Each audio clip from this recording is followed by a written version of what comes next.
everyone, this is Pastor Tabitha again, and last week I talked with you about how Pharaoh had attempted to oppress the Israelites, but their number increased no matter how much pressure they were under.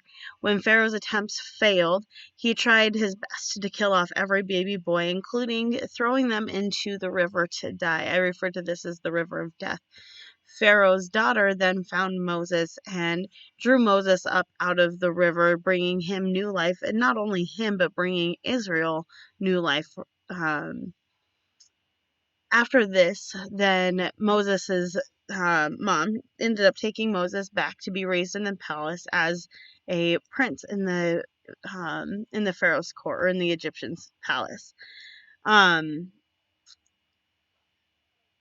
This leads us to then. Oh, and then sorry. Um, after he grew up, he saw an injustice being done to the Israelites, and he decided to fight back and ended up killing some Egyptian men. And so he ran away from home.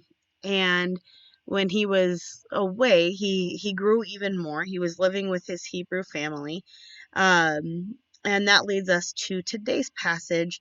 Moses found himself shepherding his sheep, and while he was out in the field, he looked up and he saw a bush on fire, and something didn't quite seem right about it, so he looked closer and he went to further investigate because nothing else was on fire around the bush. And as he got closer, he heard a strange voice saying, "Stop, take off your shoes, for you're on holy ground." Now, this doesn't really make sense because bushes aren't supposed to talk, for one, and for two, bushes are supposed to catch on fire, or are supposed to burn up when they're on fire. But God needed to do something to get Moses's attention. So Moses and God, they have this sacred moment where God reveals not only his purpose for Moses, but his plan for freedom for the Israelite people. God's plan was to have Moses go back to Pharaoh to free the Israelites from persecution and oppression that was brought on by Pharaoh. This sounds like a daunting task, and because Moses was told to stand up to a leader and tell the leader, "I'm taking your entire workforce with me." And at that, I would probably find excuses too. But it's not over there. As I really started realizing this and thinking about this, Moses wasn't just going up to the leader of a people and saying, "By the way, I'm taking your workforce." He had to go to his grandfather, the man who helped raise him, and say, "Hey, I'm going to take your workforce from you." So he had already betrayed the man that raised him, and now he's doing even worse. So again, I would probably say no thank you to that task, and I would probably also find myself finding excuses for not being able to do something. But it's one step further than that. Moses was raised as a prince in Pharaoh's army, or Pharaoh's palace, which also means that he was part of the system of oppression that was brought onto the Israelites.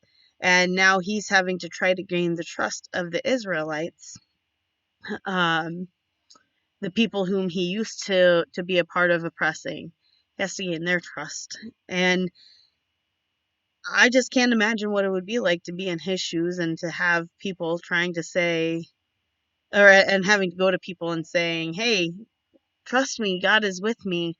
Um, and so he asked, "Well, how do I know? How are people going to know it's from you, God?" Um, to which he responded with, "Tell them that the I am has sent me." And it wasn't just the I am. It was in saying the I am, he was saying, "Tell them that the creator of all things has sent me to be with them." Um, this gave Moses the promise that God was going to use him for great things, but it also gave the Israelites the promise of their freedom.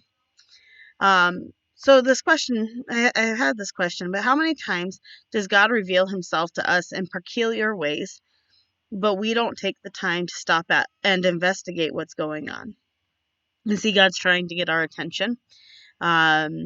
Sometimes it's through a still small voice in the quiet, and sometimes it's through just weird things taking place. And we can either choose to investigate or we can choose to walk away. But if we choose to investigate, then we're going to be able to see and to hear God's voice and hear what it is that God is calling us out to do.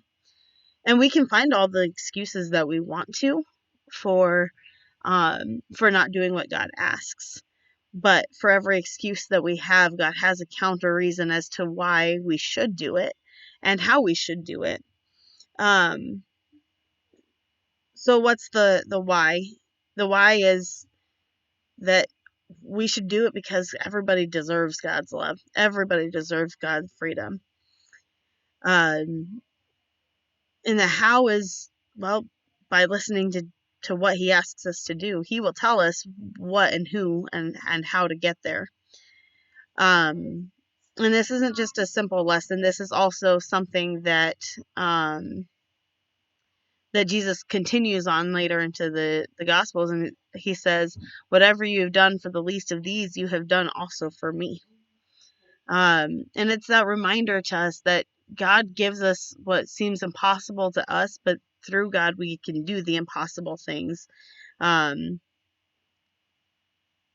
we're left to face the question of, when God asks us to do something, will we say yes and go, or will we say no because we're too afraid of what the world will think? This week's Bible verse is Psalm 105:1, and it is, give thanks to the Lord our God, call on his name, and tell others what he has done. I look forward to seeing you all next week.